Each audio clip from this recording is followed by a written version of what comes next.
नमस्कार मित्रांनो. आज माझं रुटीन दाखवणार आहे. आपण सुरुवात पायाच्या व्यायामानं करू शकतो.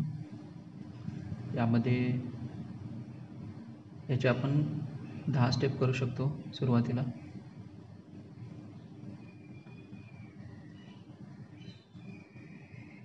त्याचप्रकारे आता उलट्या दिशेने आपण पायाची हालचाल करू.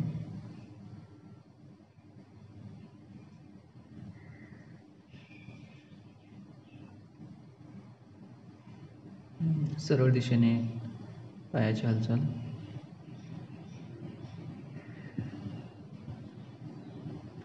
आता गुडघ्याकडे पकडून आपल्याला हे स्ट्रेचिंग करायचं आहे.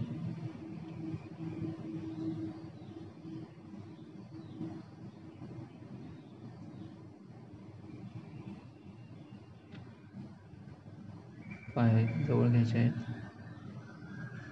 पायाला पकडून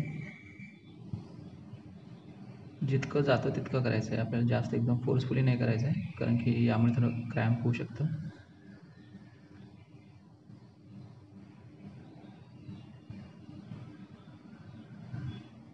आता आपण पद्मासन करूया.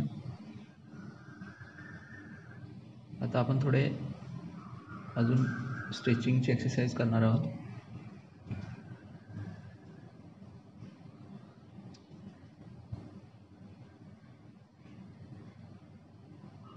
अंगठ्याला पकडायचं आहे आणि डोकं पाठीमागे टेकायचं आहे.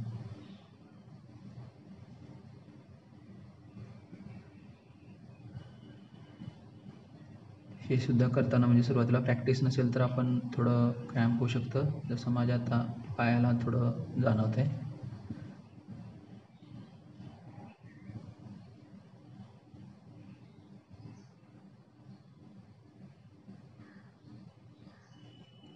आणि स्ट्रेचिंग करताना आपण एकदा पोटावर दाब द्यायचा आहे आणि एकदा पोटाला स्ट्रेच करायचं आहे, असं करायचं आहे. एका पाठोपाठ एक करायचं आहे.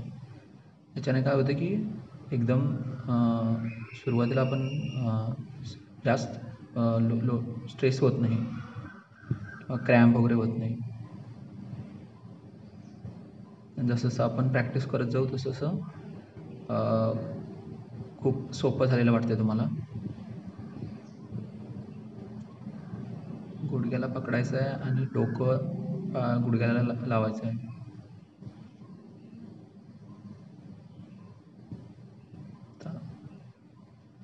चक्रासनमध्ये जातोय आपण.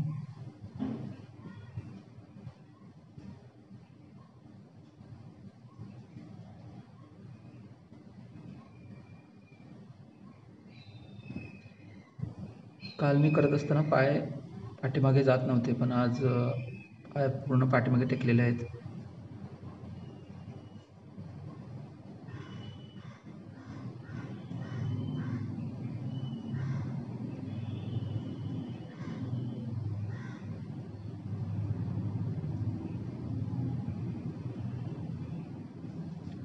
इथं आपण पोटावर दाब स्ट्रेच करतो पोटाला.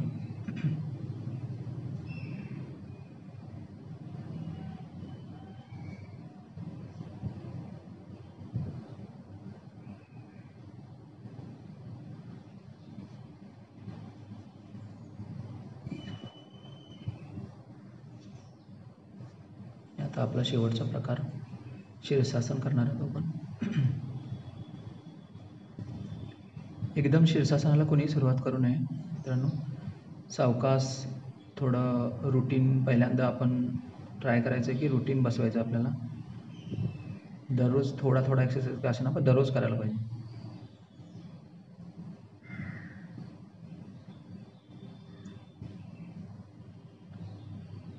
शीर्षासन मी माझ्या काकांकडून शिकलेलं आहे, भरमाजी पाटील.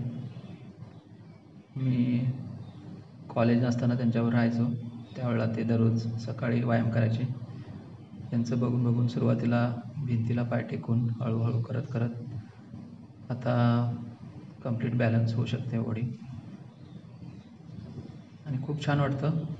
सगळं रक्त आपण नॉर्मली डोक्यापासून म्हणजे खाली पायाकडे जात असतं. म्हणजे ह्या केसमध्ये काय होतं की रक्त खालच्या दिशेने पण वाहतं, डोळे आता जर हे केल्यानंतर बघितलं तर लाल असतात थोडे डोळे.